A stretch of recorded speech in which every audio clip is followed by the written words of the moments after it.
straight to the point sa DCXL News 558 kHz RMN Manila. Ano hong masasabi ninyo? Pwede ho kayong mag-comment sa ating live streaming o kaya po sa ating text line na 0961-630-7106.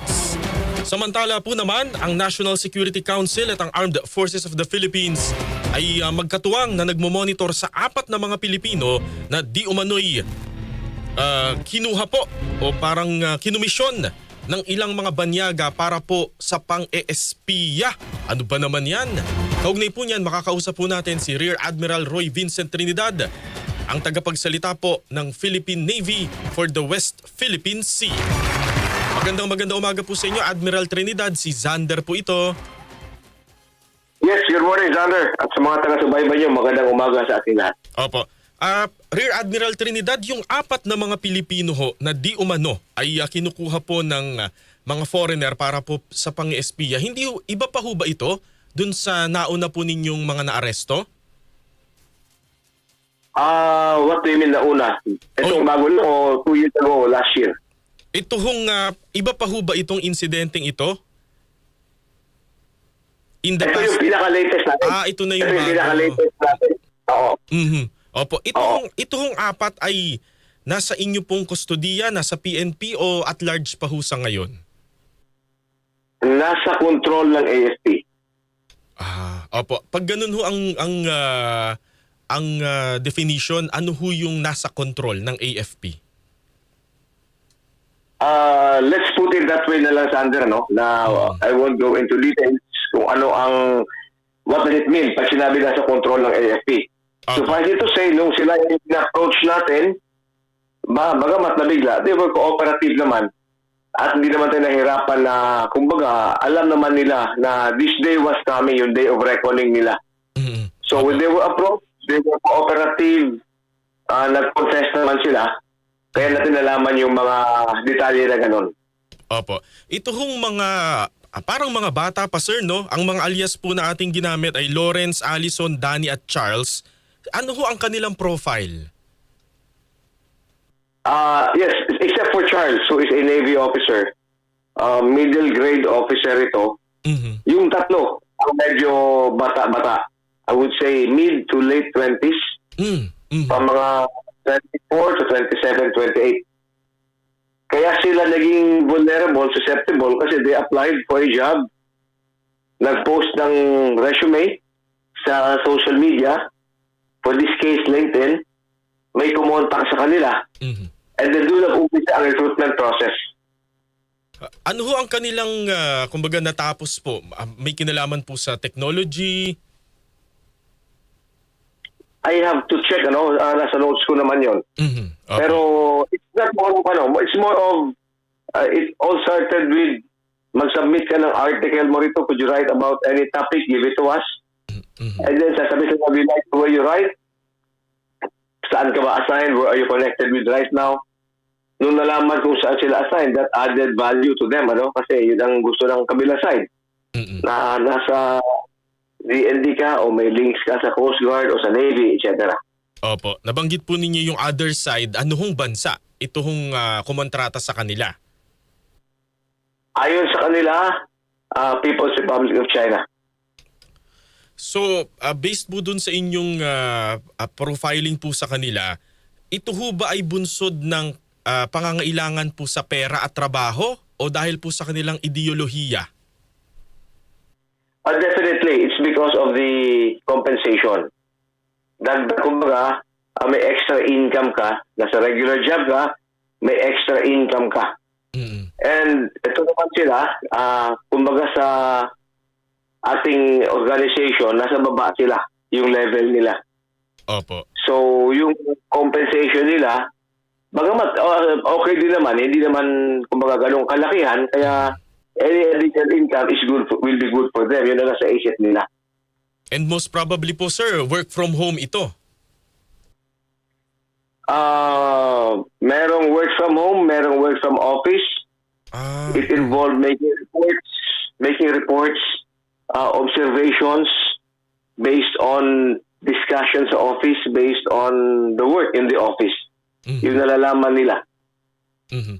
At ito hong mga ito ay hindi naman po connected kasi di ba meron tayong mga kababayan ho na very vocal po sa social media na pabor po sa ginagawa ng China siguro po dahil naapektuhan ng mga pro-China ideology nung nakaraang administrasyon. Sa inyo pong pakikipag-usap especially po dun sa isang ano nga ho yung trabaho ng isa?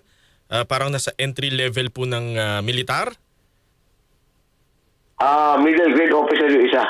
Opo. Yun naman, medyo may maturity naman yun kasi nung nakita niya ang direction ng pinag-uusapan nila, umatras siya nung nakita niya na you will be asking me to write about the direction of the Navy, yung defense relations, nahalata na niya. Although ito ang kausap niya, female na Filipina. Pinay. Pinay, oo, Pinay. So ibig sabihin po nun, Rear Admiral, meron pang iba na mga Pilipino na posible pong sangkot dyan sa pang-espiyang yan.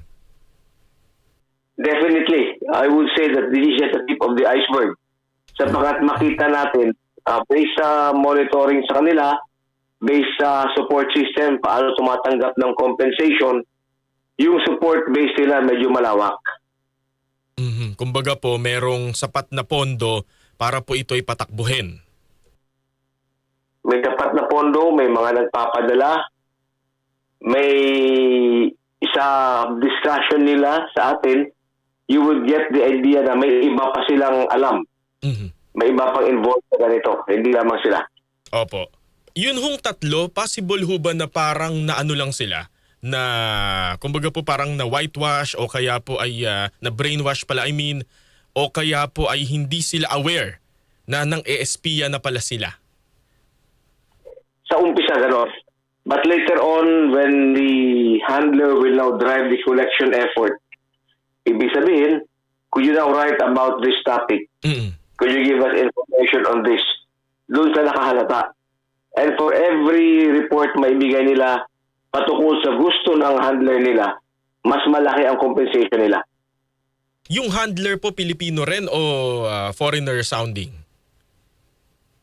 Foreign sounding. Ito sa tatlo foreign sounding. Si Charles lang yung nagsabi na Pilipina yung kumausap sa kanya. May kinalaman ho kaya ito sa operasyon ng Pogo? Kumbaga po nandito pa rin yung kanilang mga sistema? It's too early to conclude along that line, Sander, no? Na Pogo, oo, kasi pwede naman, na galing naman sa labas yung nagko-communicate sa tatlo. Oo, so it's too early to conclude that. Opo. Meron na ho ba silang naisiwalat po na parang top secret natin o kaya po mahalagang impormasyon na hindi dapat lumabas? Una sa lahat, Sander, yung lahat ng information, mahalaga. Kung gaano kahalaga, yung access naman nila, yung level of access will depend on the position. Lahat naman tayo sa gobyerno, let's say sa DND, sa AFP. Opo. Yung level of access will depend on your position. So yung lower level sa ating plantilla, sa ating hierarchy, yung access mo will only be to classified information. Meron pa namang confidential, secret, and top secret. Kaya wala namang secret or top secret information doon. Opo. And siguro po, babatiin na lamang din namin ho kayo at ang National Security Council for thwarting po, no? Kumbaga po napigilan yung posible pang mas malalang epekto po nitong kanilang pang-espiya dahil nga po ating nasa wata ito. Yes, Sander, maraming salamat along that line. And the reason why we decided yung AFP, yung DND, NSC to bring this out is number one, case closed na ito sa atin. Number two, kailangan malaman ng taong bayan. Kailangan malaman ng taong bayan na may ganitong effort na mag-ingat tayo sapagkat we need to be able to protect information by all means. Kaya nilalabas natin to. Awareness na rin to sa ating mga kababayan. Opo. At siguro po panghuli na lamang po yung payo po ninyo sa ating mga kababayan na lagi pong babad sa social media. Baka meron hong nababasa na mga propaganda galing ng China at iba pa hong mga bansa. Yes, alam mo sa ating mga kababayan, una sa lahat, magandang umaga sa inyo. Number two, pag may mga ganitong pagkakataon that will come to attention, maaaring may alam kayo o maaaring kayo mismo ang ma-approach ng ganito, it will appear very subtle, napakasimple sa pasimula. But as you go on, it will be out of the normal. Hindi ito maging normal sapagkat ang compensation nyo mas malaking isa pang karaniwan. Ibigay alam nyo kagad sa mga otoridad sa pinakamalapit na AFP or DND or NSC or any government outfit na malapit sa inyo, ibigay nyo alam nyo kaagad.